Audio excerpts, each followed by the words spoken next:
What has been the impact of COVID-19 on India's economy? What has been the lockdown's impact on India's growth?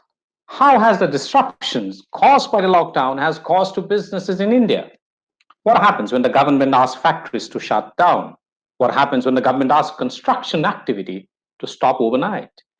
What happens when restaurants and shops are ordered to shutter down? What has been the impact of this hard stop on the economy and on India's broader economy? How will India's GDP growth rate fall or slow down because of the COVID-19 related disruptions? What are the chances of India's GDP growth contracting and the chances of India actually slipping into a full-blown recession? This will be the first time if it happens in 4 decades. I think the national income statistics will have those answers, at least some of those.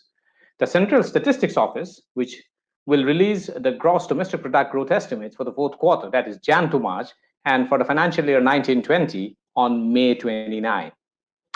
Just to put things in context, India's GDP grew 6.1% in the previous financial year, that is 18-19.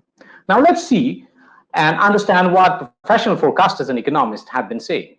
ICRA has projected that India's GDP will grow at 1.9% in Q4 and 4.3% in FY20.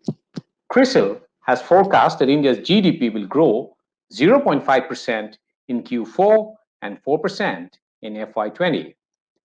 SBI Research has pegged the Q4 GDP growth at 1.2% and at 4.2% for FY20. So let's understand what is GDP. Gross domestic product, or GDP, represents the total value of all the final goods and services that are produced within a country's borders within a particular period of time. So this could be a quarter or this could be a year. It can be calculated using 3 methods: the supplier production method, the income method, and the demand or expenditure method.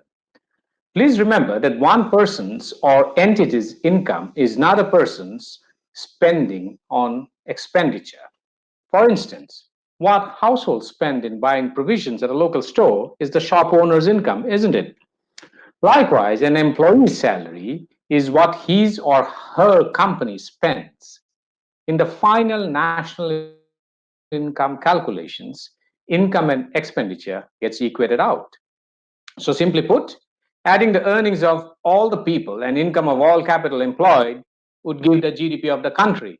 This is the most simplistic definition or explanation of GDP. The calculation obviously is a little more complicated, statistically rigorous, and more detailed. So let's understand what the lockdown has done to India's economy and what it could do to India's GDP growth.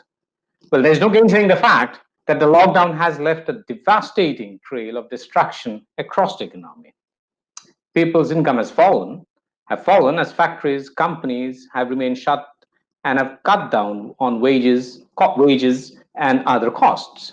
This has brought down production of goods and services. Consumer spending, please remember, consumer spending is the edifice of the India growth story. It has completely collapsed as people have held back spending. Economic activity in sectors such as retail trade, hotels and restaurants, and aviation, as well as in the unorganized sectors, have taken a massive hit because of the lockdown. The lockdown was announced in the last week of March 24th to be precise. But here's a bit of a positive news amid this encircling gloom. In my view, and in most economists' view, and in most professional forecasters' view, it's the lockdown's impact on GDP growth in the Jan-March quarter will be relatively limited compared to the succeeding months. Now, why is that so? Let me explain.